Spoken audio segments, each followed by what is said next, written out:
Ils ont été placés en détention provisoire à l'issue de leur garde à vue.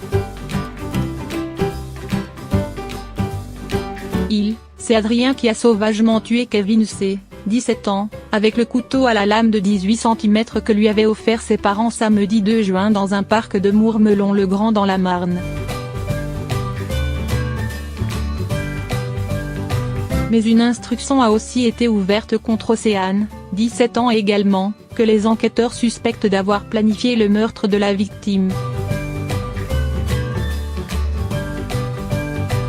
Avec, en toile de fond, des amours adolescents contrariés ayant débouché sur un massacre au couteau. Océane était dans un premier temps la témoin directe de la mort de la victime. Après l'arrestation d'Adrien, qui avouera les faits, le portrait robot totalement erroné fait par l'adolescente va mettre la puce à l'oreille des gendarmes. Et c'est Adrien qui, devant les militaires, va se mettre à table. Oui, il a tué Kevin, mais c'est Océane qui le lui a demandé, 3 ou 4 jours avant les faits.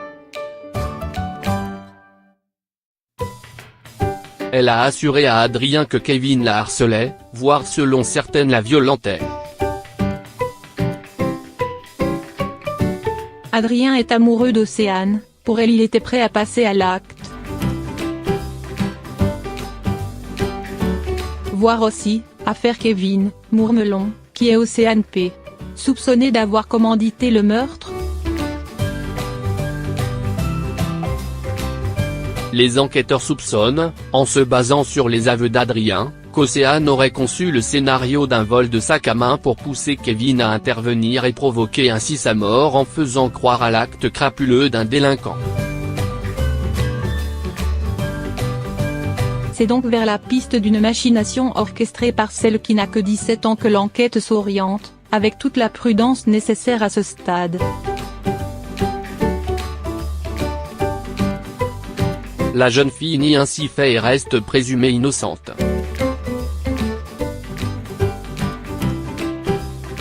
Selon France Bleu, Océane a admis avoir rencontré Adrien 1 heure avant que celui-ci ne tue Kevin. Des SMS ont aussi été échangés entre les deux suspects. Lire aussi, Maëlys, Kevin, Tom, Angélique. Ces meurtres de mineurs qui secouent la France. Mais quelle était la relation exacte entre la victime et celle qui a peut-être tout organisé?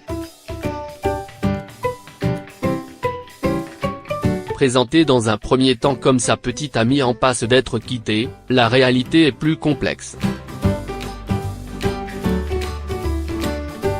Kevin, garçon brillant et populaire auprès des jeunes filles, n'aurait jamais été formellement en couple avec l'adolescente, tout en entretenant avec elle une relation suivie.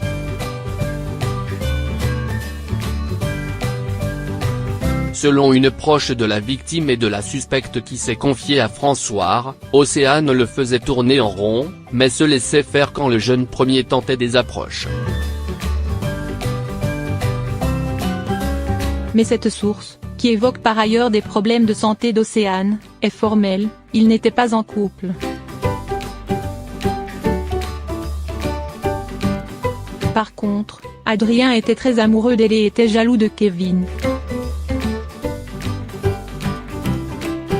L'investigation va maintenant se pencher sur la personnalité des deux suspects et surtout, dans le cas où l'implication d'Océane est confirmée, s'attacher à déterminer si l'un était sous l'emprise de l'autre.